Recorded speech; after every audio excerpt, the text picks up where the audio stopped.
Pour mieux s'immerger dans la réalité politique, sécuritaire, économique et sociale d'Israël, connectez-vous chaque matin sur Studio Kalita. Daniel Haïk vous y attend pour sa revue de la presse. Eh bien voilà, il est presque 8h40 sur Studio Kalita, lors de la revue de la presse et des médias. Et bien entendu, c'est encore la visite de Mike Pence en Israël à Jérusalem qui fait la une de tous les quotidiens israéliens, des journaux télévisés d'hier soir et des sites d'information de ce matin.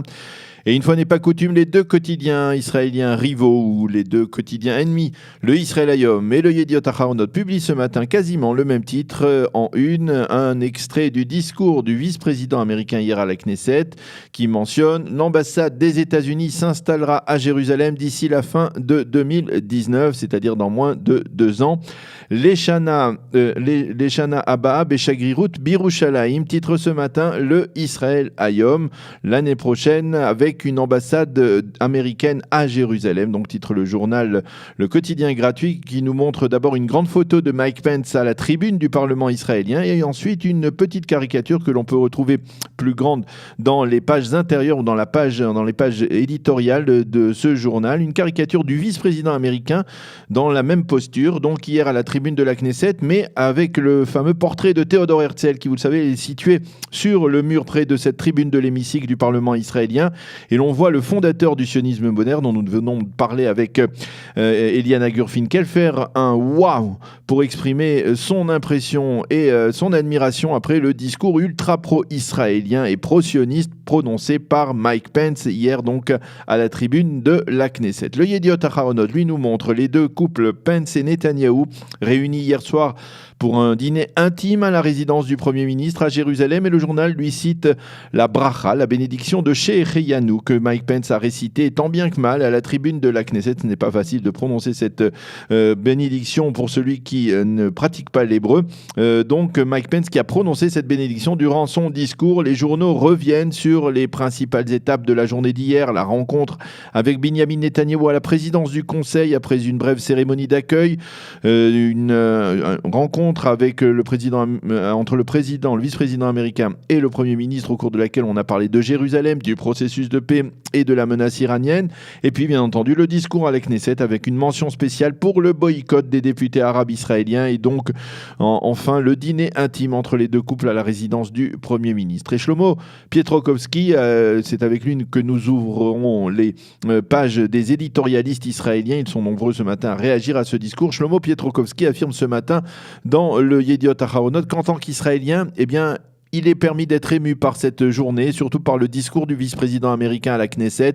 Mike Pence n'est pas venu donner de leçons ou critiquer, il ne s'est pas montré acerbe, il est simplement venu nous donner une accolade verbale particulièrement chaleureuse qui incluait 2 promesses, celle de voir l'ambassade américaine s'installer à Jérusalem d'ici la fin de 2019 et celle pour les États-Unis de se retirer de l'accord de Vienne si des changements n'y étaient pas introduits. Nous avons ainsi assisté hier, écrit Shlomo Pietrokowski, au discours d'un homme qui aime sincèrement l'État d'Israël. Par contre, dans le même journal, Nadav Eyal, lui, préfère affirmer que Pence est un simple politicien, calculateur. Ses chances de devenir le prochain président des États-Unis, affirme-t-il, sont assez bonnes. Et dans le camp républicain, beaucoup feront la fête s'il venait à remplacer d'une manière ou d'une autre Donald Trump à la présidence ou à la Maison-Blanche. Alors pour Nadav Eyal, Mike Pence a prononcé hier un discours électoral afin de se positionner comme le successeur incontestable de Donald Trump.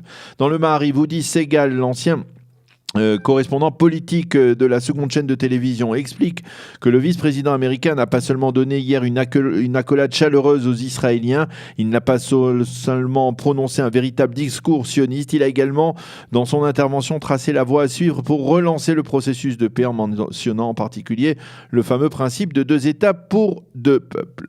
Dans le Israël Hayom, Boaz Bismuth, le rédacteur en chef du journal, parle d'un discours de lumière dans lequel Pence a clarifié les choses en affirmant qu'Israël était du bon côté, du côté des bons, si l'on peut dire.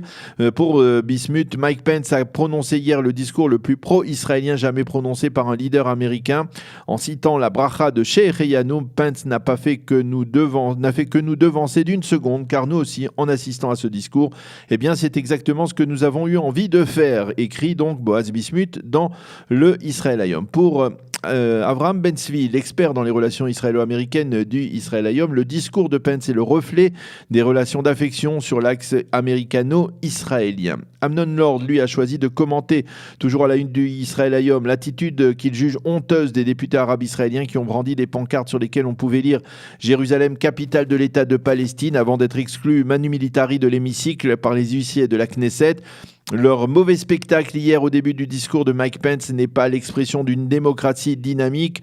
Cela n'est rien d'autre qu'une atteinte à la démocratie israélienne. Et Amnon Lord d'insister sur le point important selon lui de ce discours du vice-président américain. Mettre en évidence la vérité plutôt que les fantaisies, c'est le grand principe qui dicte désormais la politique américaine sous l'administration Trump et l'administration Pence, que ce soit dans le dossier palestinien ou bien dans le dossier iranien, la vérité historique face à des narratifs mensongers. C'est donc ce que nous proposent les Américains, et Amnon Lord qualifie cette politique ni plus ni moins, je cite, d'héroïque.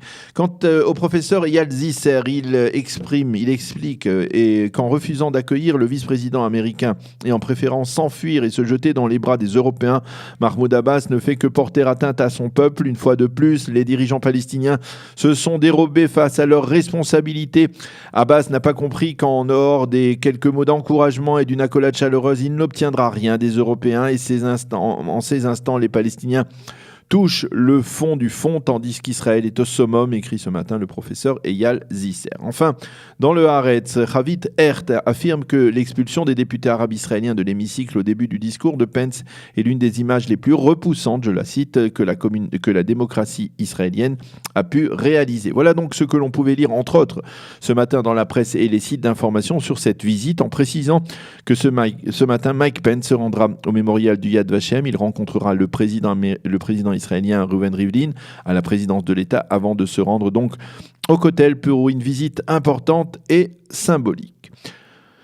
Le reste de l'actualité dans la presse israélienne, le Haaretz se fait l'écho de tensions entre les deux principaux organisateurs des manifestations de protestation du samedi soir, Meni Naftali et Eldad Yaniv. Naftali, qui semble avoir eu ces dernières semaines les chevilles qui gonflent, affirme « C'est moi qui suis l'organisateur de ces manifestations, pas lui ».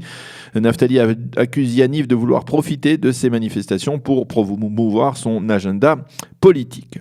Et puis 3 jours avant la journée internationale de la Shoah qui a été décrétée pour le 27 janvier, donc par l'ONU, le Yediot Ahronoth publie ce matin en première page une photo évocatrice puisqu'elle montre côte à côte des rescapés de la Shoah aux côtés de migrants africains qui risquent d'être expulsés dans les prochaines semaines d'Israël vers le Rwanda sur décision du gouvernement israélien. Ces rescapés de la Shoah affirment « Nous ne les laisserons pas partir et s'il le faut, nous les cacherons dans nos maisons ». Fin de citation. Le Yediot Ahronoth, qui fait lui-même campagne contre la décision du gouvernement d'expulser ces migrants arrivés illégalement en Israël ou à défaut de les emprisonner, souligne qu'après certains pilotes d'El Al qui ont refusé de conduire ces infiltrés vers le Rwanda, eh bien c'est donc au tour des rescapés de la Shoah de s'insurger contre cette mesure qui, selon eux, fait montre de bien peu d'humanité.